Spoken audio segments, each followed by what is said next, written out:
Voilà, régulièrement.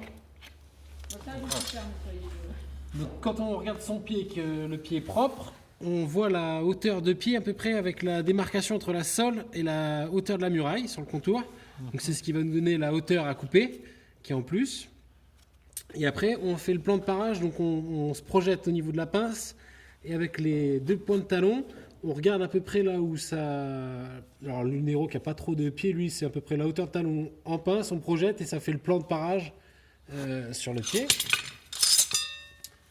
Donc à faire à la râpe ou à la pince à parer.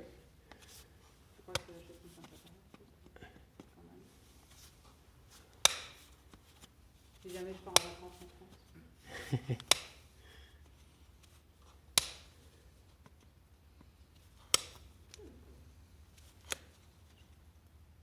Pas hésiter à le faire en plusieurs fois au début.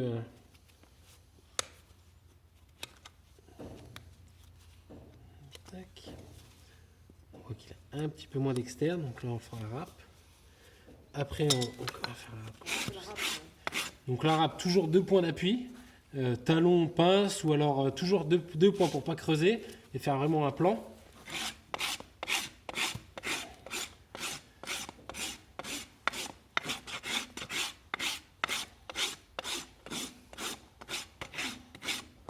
Voilà. Après on va détourer pour faire le pariétal, pour dégrossir au pariétal. Donc là on va enlever dans l'épaisseur de paroi. Et donc on voit à peu près là tout ce qui s'écaille. On dit généralement 1 cm de paroi, c'est pas mal. Et on voit notamment la différence de texture donc de la paroi. Là, on a la ligne blanche qui est vraiment là. Là c'est un peu plus blanc. Puis derrière on retrouve la muraille. Et tout ce qu'on voit là où ça commence à s'effriter, c'est ce qu'on va chercher à enlever sur le pied. Pour vraiment garder un pied dur et que ça ne s'écaille pas après parage. Donc on peut le faire à la râpe aussi. Quand on ne peut pas le faire à la pince.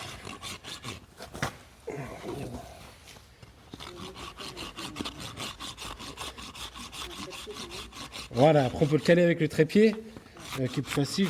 Puis, voilà.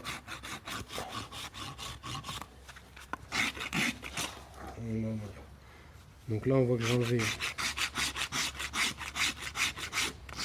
le pied qui est sain. Quand il y a des petites fentes comme ça, là c'est pas trop grave. On va regarder si on la retrouve de l'autre côté et quelle hauteur elle a.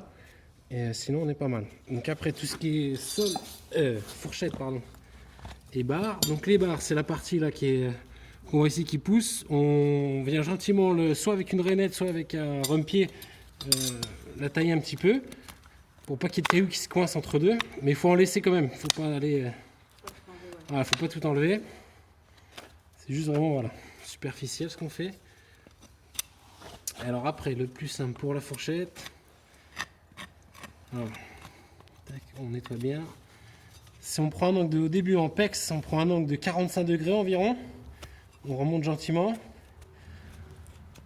Voilà.